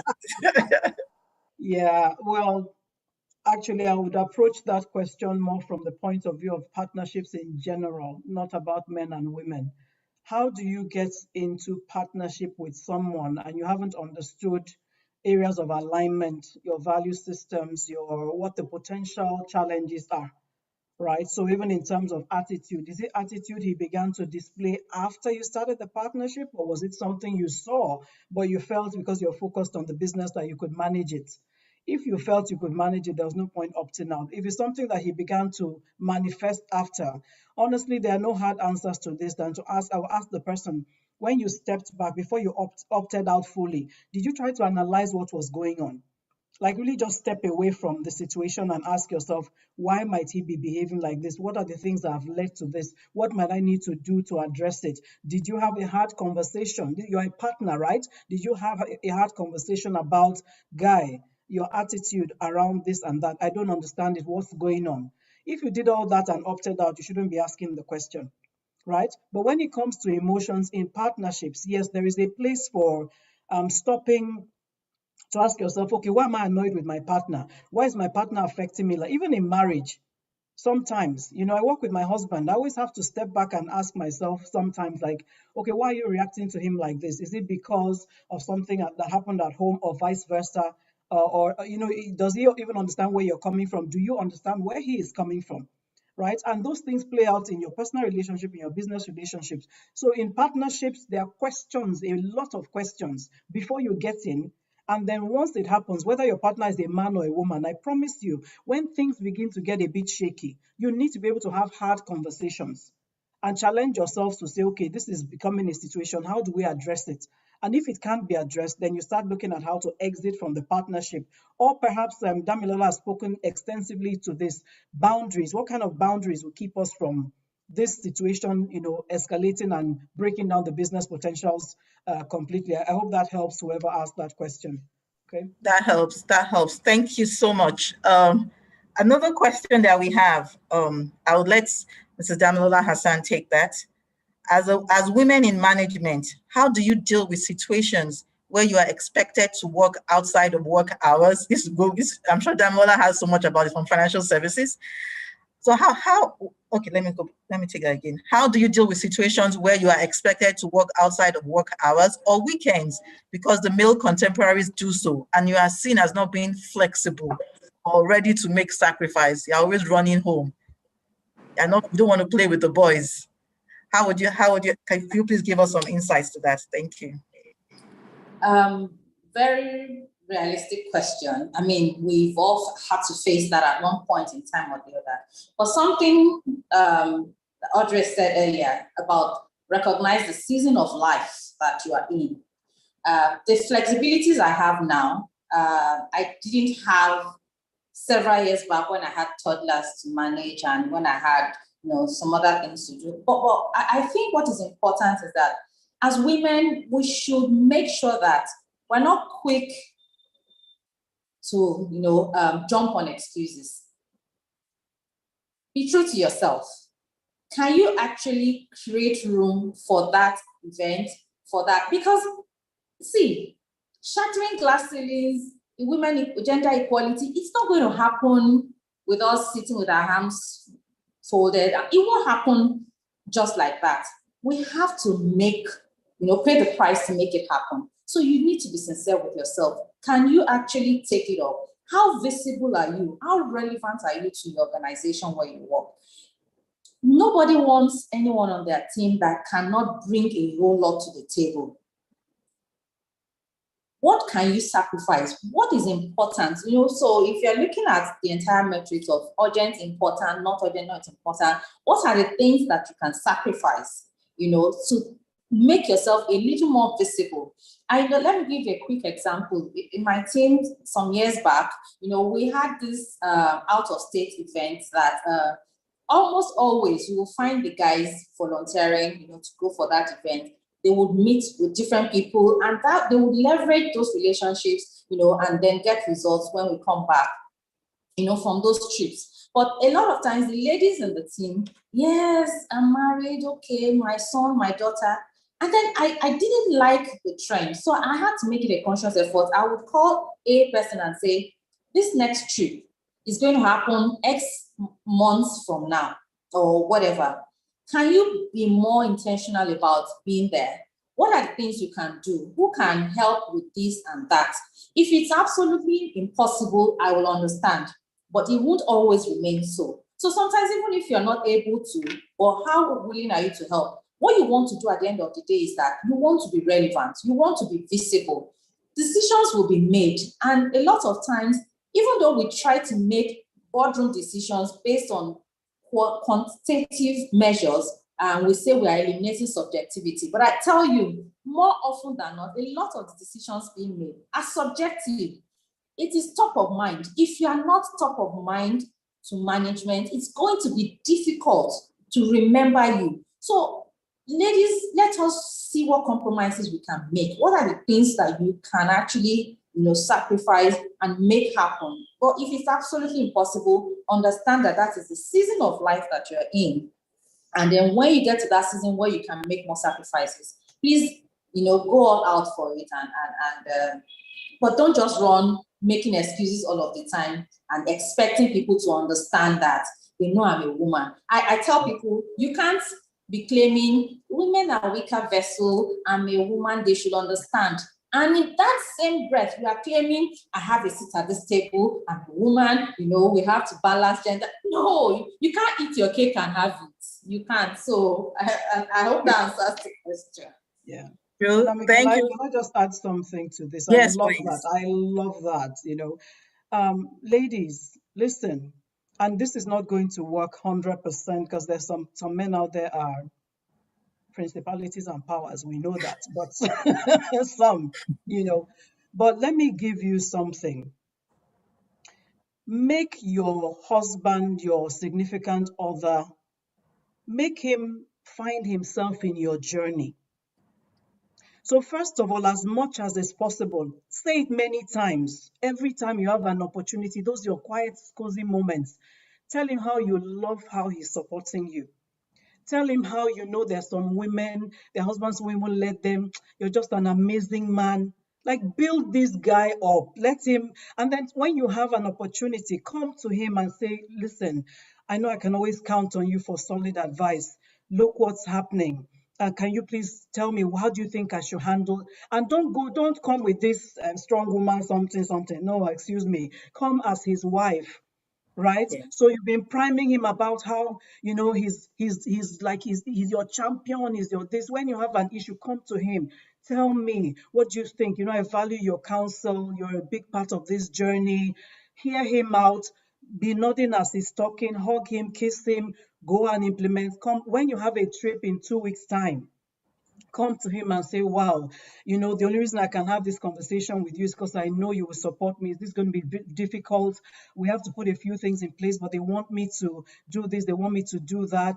I'd rather be with you, but this is also part of what you've been encouraging me about. Play his psyche. He wants to feel that he matters in this journey. Don't be too big. You're his wife, you're his babe. You understand. And you must say that in your home. And this wonderful, successful woman, you still want to have a home. Your children, look, me, I have empty house. If I can't enjoy myself with my husband, what would have been me? Do you understand? So please, it's a psychology. And don't think it's about that you're belittling yourself. No. Men are egotistical. They like validation. They're not as powerful as we think. Many times the way we make them feel, a man gets his most validation from you, even if you don't realize it. Many times that gra he's doing is because he's trying to show you that he's something and you're making him feel like he's not. Leverage that. My friend Udo calls it negotiation. Learn the power of incorporating him. Let him see your success as his journey. It makes it a lot easier, I promise you. It makes it a lot easier. But once you just go to prove a point, and like I said, this doesn't work 100%. But if you have that kind of man, please leverage it. It's easier for you at the end of the day.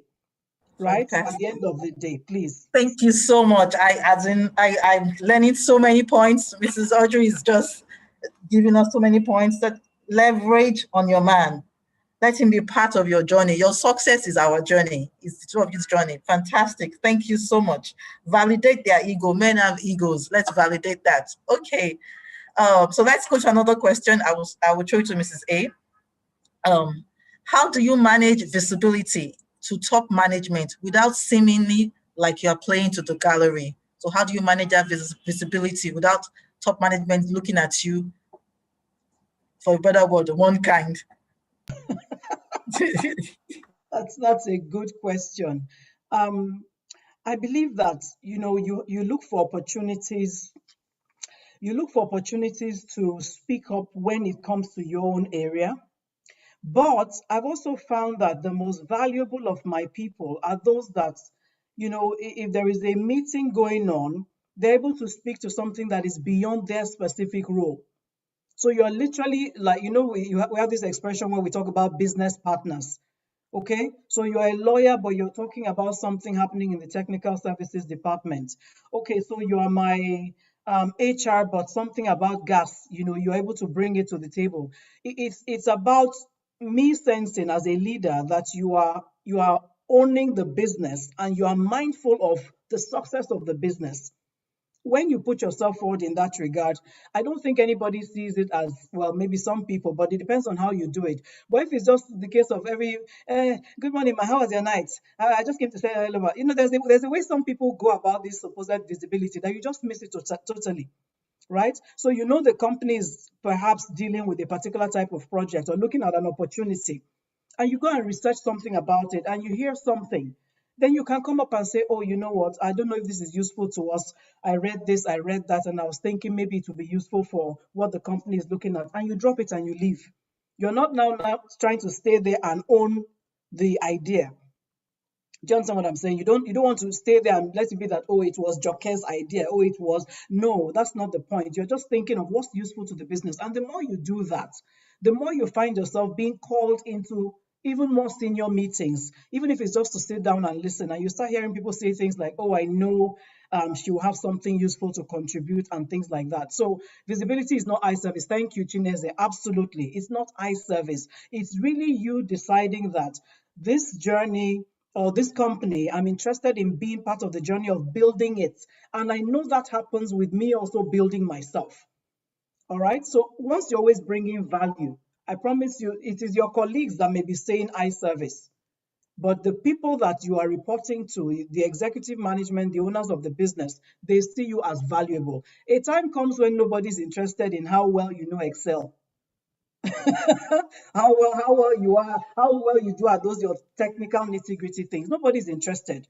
There's a level you want to get to where people are thinking of your strategic mindset and your commitment to moving the business forward. If you can keep showing that value, I promise you it will be visibility, not eye service, and it gets you into rooms that you might not even be qualified for at the end of the day. Yeah, thanks. Thank you so much, Ma. You said speak beyond your specific role. Have a strategic mindset when talking to top management. You should act like you're the owner of this company and give ideas like you're the owner of the company. Damola, do you have anything to add before we go to the next question? We're good. I see we have a lot of questions. Let's move on. I know. Thank you so much, ladies. Please ask as many questions as possible. We want to draw from our remarkable ladies and draw from their collective experience. So the next question I would put to Damilola: what is the best way to check on the contact you met at a session without being too intrusive or appearing too casual? So how do you follow up? You've met this person, well, now we're in a virtual world now. So you've met this person virtually, like we're meeting ourselves in the chat room. How do we follow up without being too intrusive or casual? Could you give us some practical tips? Okay, it's always good to put those relationships or those situations into context. How did you meet the person? So I've had several examples of people I've met, men, women, at events, and so if I like the profile, or I like what I see, or I think that I would like to follow up on this relationship, I ask you. So at the point we're exchanging numbers, and a lot of times, if we can only just open this our mouths that God has given to us, and we would actually save ourselves a whole lot of stress. I remember meeting someone. We're trying to board the plane, and my scarf fell, and then he helped me.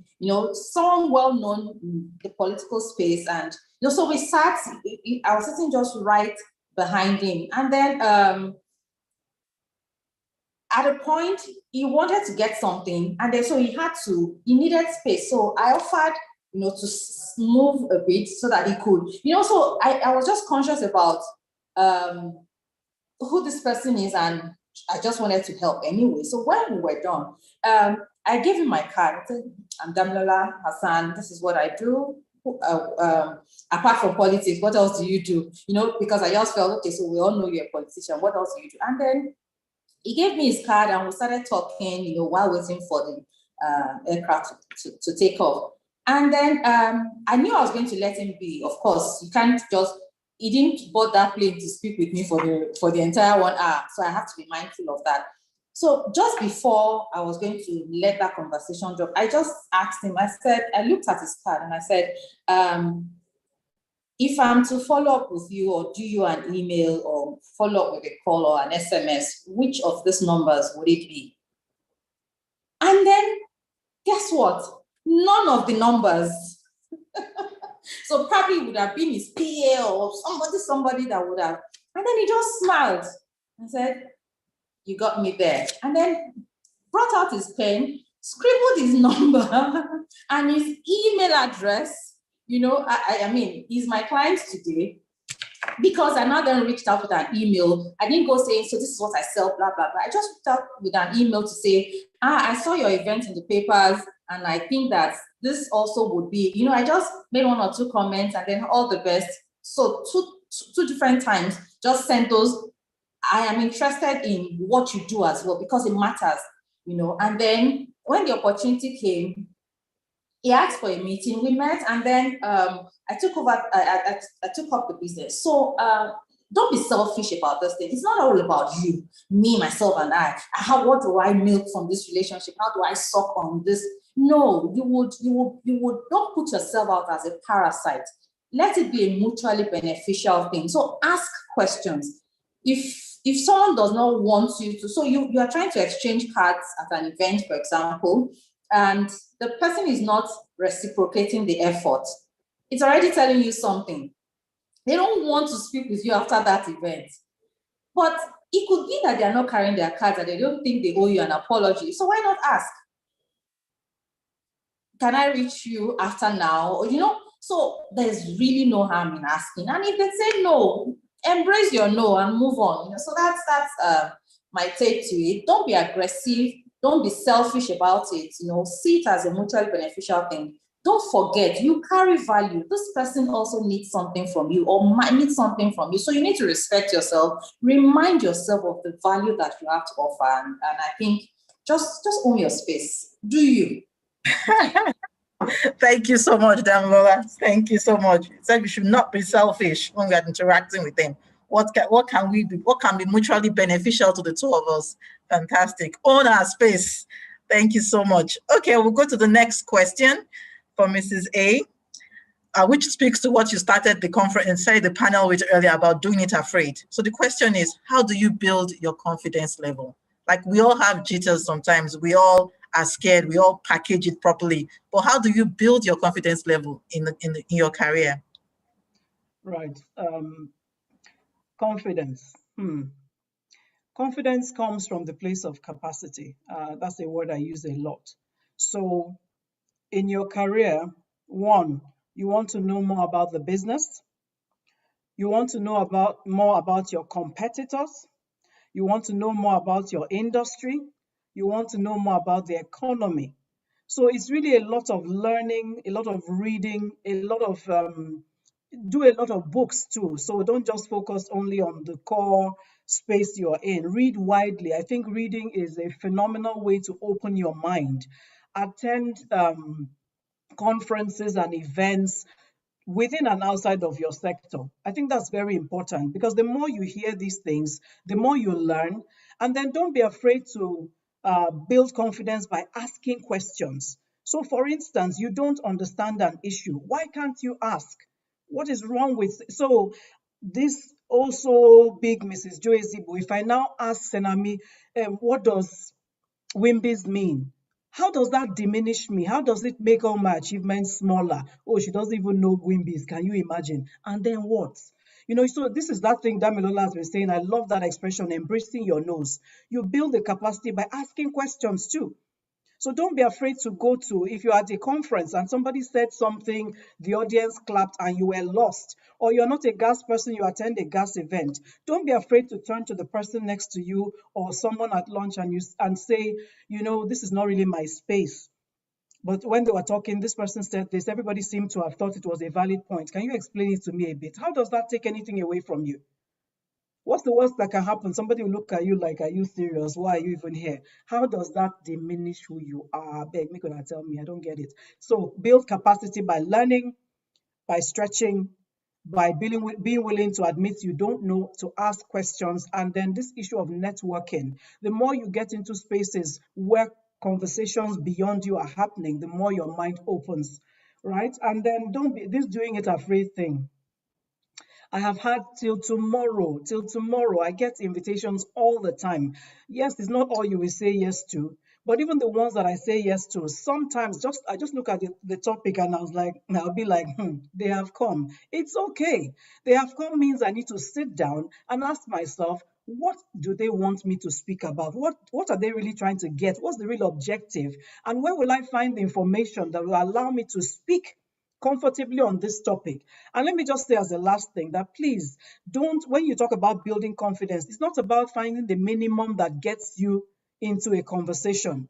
You have not built confidence and capacity until you are ready to take audience questions from anywhere, which means you go a little above and beyond.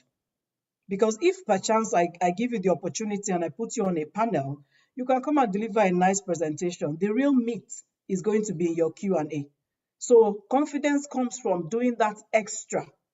Know a little more, go a little further, stretch, read, and engage broadly with people. You will find that more and more. And I'm not saying that when you then want to speak, you will not be scared. I'm not saying that. I have butterflies every single time, including online.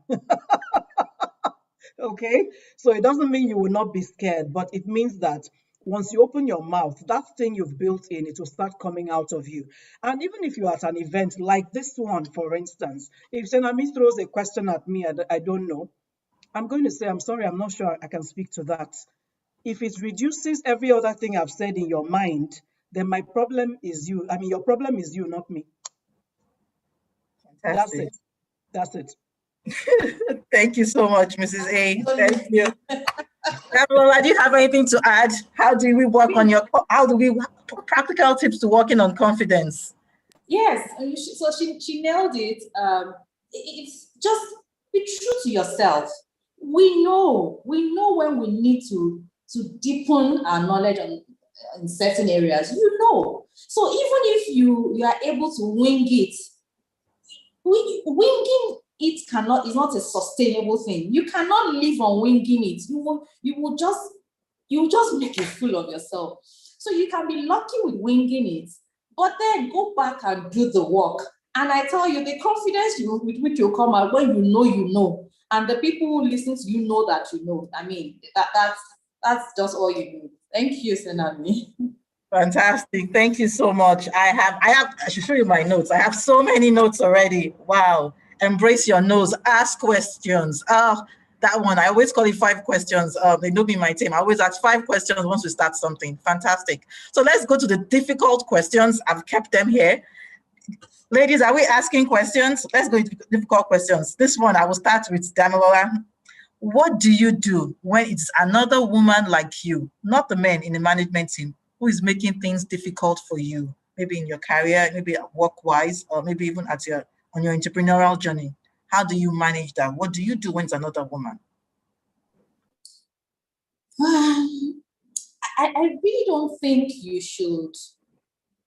would deal differently if it's a woman or if it's a man.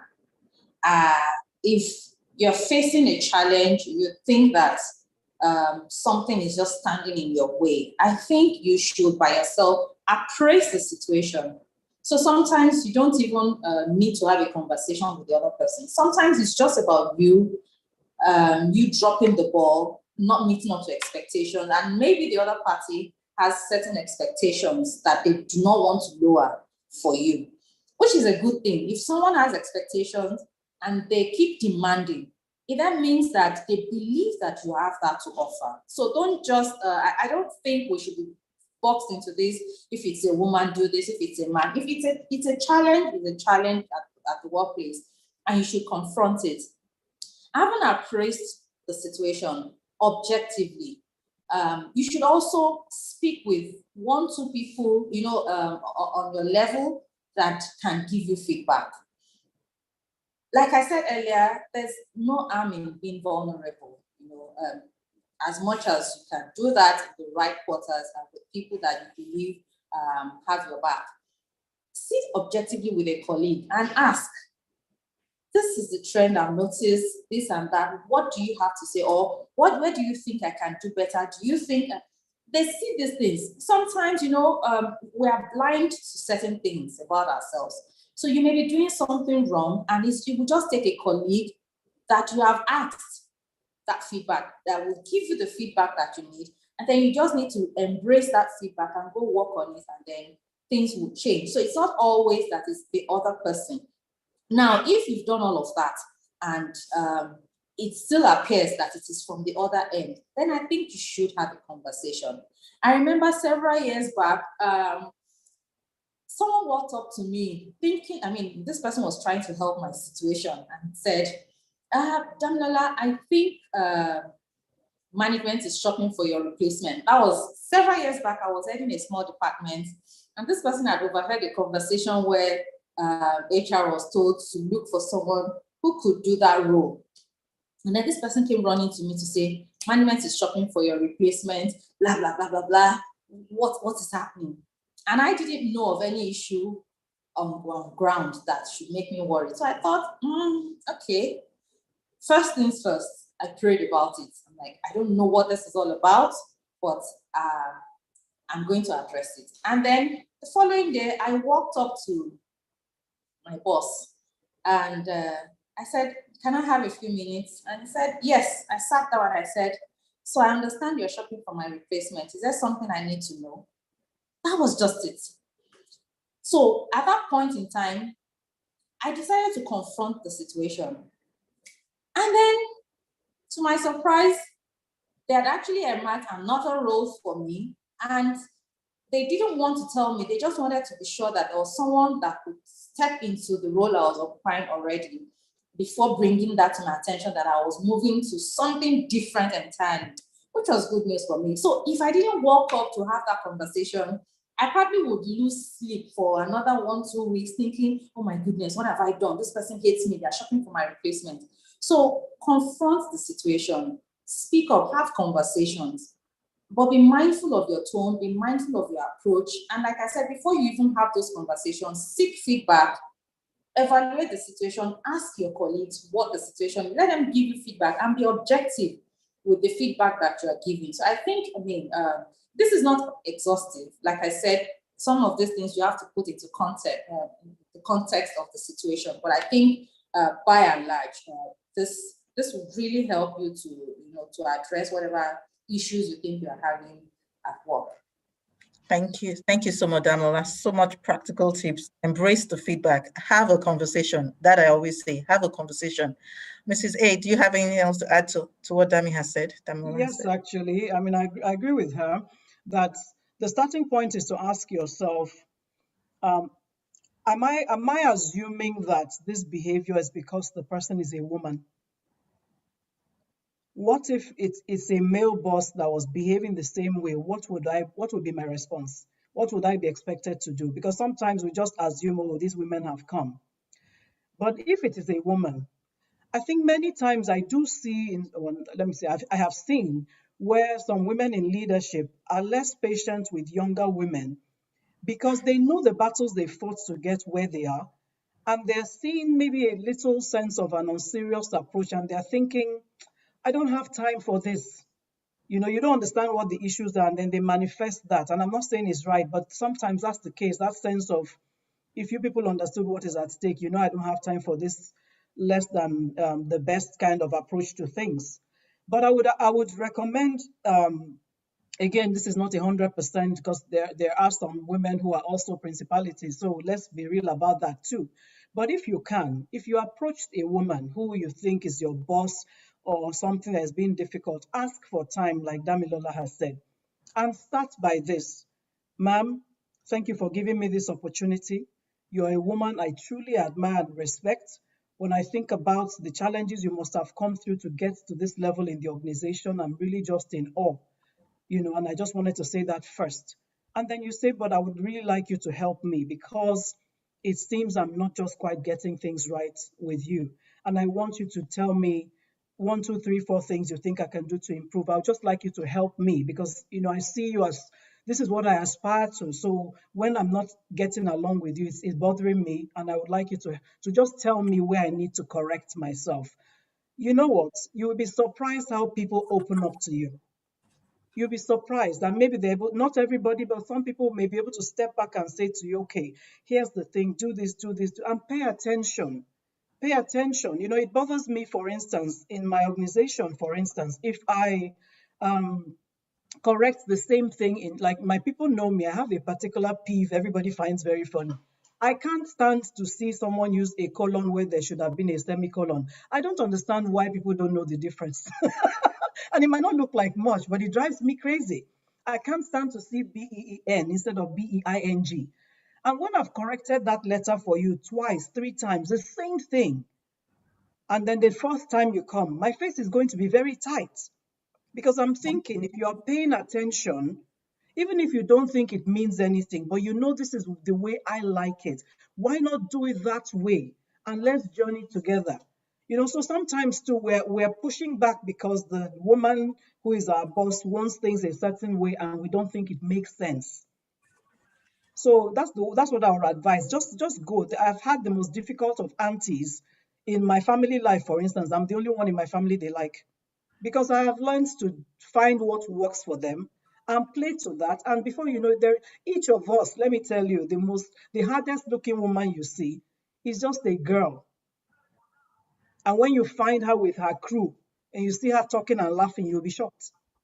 Yes. So what you need to do is to find your way into that space. And it's going to come with you looking for what makes sense to her.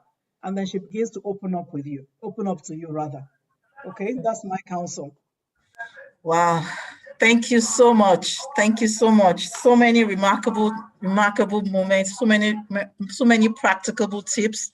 We're going to wrap the Q&A session now. I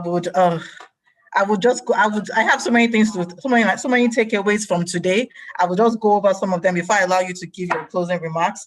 Some things that came across to me that was very practical. You said, Mrs. A said, do it afraid, recognize your strengths, build your capacity. You need to take the fear and move forward.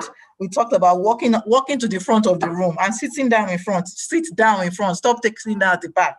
It was phenomenal. Mr. Debola talked about normalizing when people say no. People will say no to you sometimes. It's not the end of the world. You take it and you move on. Oh, wow. I have so many practicable tips. Mrs. Hassan said, be true to yourself. Set your goals, prioritize. Ladies, are we writing our key takeaways? You can tweet our key takeaways. You can put your key takeaways in the comment section. Would love to hear that. Fantastic. So let me hand over to Damilola to just do our closing remarks before we wrap this up. Thank you so much. You have anything else to add or say to us? Yeah, I mean, it's been an amazing afternoon. I have learned a lot, and I'm glad that I have the opportunity to listen to Audrey speak, addressing this very important issue. I just want to encourage ladies out there to be confident about what they have. And if you do a self-appraisal of yourself, of where you are, and you know that there are gaps, don't be shy. Don't look away from those gaps. take steps, practical steps, to fill those gaps so that you can constantly be a better version of yourself. Everybody wants the winning, wants a winner on their team. So be that winner so that, you can actually put value on the table at every point in time, and you will be that A person that everybody wants on their team. So my final point is, be confident about where you are, but then recognize the gaps that are there and do all that you can, to fill those gaps to the best of your ability. And don't be afraid to take on challenges and opportunities that come your way at every point in time. Thank you. Thank you, Damilola. Mrs. A, what do you have? What practical tips? How do you want to end this session? What do you want us to take away from this? The first thing I want to say is, Damilola, so great to connect with you. I'm reaching out to you immediately after this. There's a reason we both studied microbiology and we're both on this panel. So I already have the top points. I'm going to ask you one lab question. All right, ladies, seriously though, I have had a phenomenal time sharing awesome co-panelist and moderator, even though he's not here yet. What I want to leave you with is this. Own who you are. That's so important. And have a clear vision for yourself in terms of where you're going. And don't worry about how you will get there. First, just have the vision. Do you want to become the CEO? What do you want to do? Do you want to lead your organization? Put it out there, set the goal, and then begin the journey. That journey is going to be one of intentionality. I promise you, intentionality. I want to also say to you, listen, you yourself, there are some biases you have internalized that you just need to lay on the table. Let go of them, starting with the one about the women who don't support each other. If you have one woman, even if you have 50 women who are not supportive, I repeat, even in Lagos alone, in the world, there's 3.5 billion. So if you work the maths, you don't know enough women to be saying that women don't support each other. You yourself be a woman pillar to another person. Build capacity is so critical. I can't tell you this enough. Don't be afraid of technical spaces, okay? Every woman is just a girl. Every man is just a boy. Maybe you know them now, your brothers, your sisters, your cousins. When you see them in their boxer shorts, there's nothing scary about them. So I don't know why you see them in suits and start thinking, oh, this place is not for me. Be bold, step forward. The theme was shattering the glass ceiling, right? What's stopping you? What is stopping you? Ask yourself that. Is it that I don't know enough people? Then find the networks. Is it that I'm not knowledgeable enough? Then find where you get the information and focus and read, grow, stretch.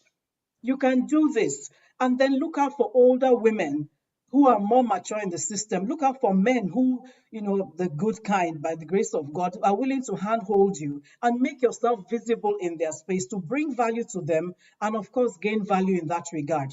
I promise you that this journey is about us taking territory, not for ourselves, I will repeat. It is for the generation coming behind us. Okay, let's be willing to take the pains, the labels, the battles, because we want to change the narrative. We don't want to be here in another, 25 years, well, let's say 20 years when WIMBIZ is turning 40 and we'll be discussing glass ceilings. No, take the pains for the sake of your sisters and the next generation. It's so worth it. I can promise you. Thank you so much. Thank you so much. Thank you so much, Ma. Thank you so much, Mrs. A. Thank you so much. We're going to close this panel now. So we would like to say a big thank you to Mr. Adebola for his continued support to the WIMBIZ family. We are grateful for his time. We'd like to say thank you to our amazing panel, Mrs. A and Damilola, for an excellent session. We have so many tips. Ladies, all our participants, please remain patient. This is not the time to move. We'd like your feedback. An evaluation link will be sent. Will be put in the chat box. Please take the please. Okay. Yes, the evaluation link will be sent in the chat box. Please fill it out. We'd like to say thank you so much. Thank you, everybody. I hope you enjoyed your panel. Thank you very much. Please network in the comment section. Introduce yourselves. Thank you so much. Fantastic. Fantastic. I would like to say thank you to our sponsors, Development Bank of Nigeria, for the support also. Fantastic. Thank you.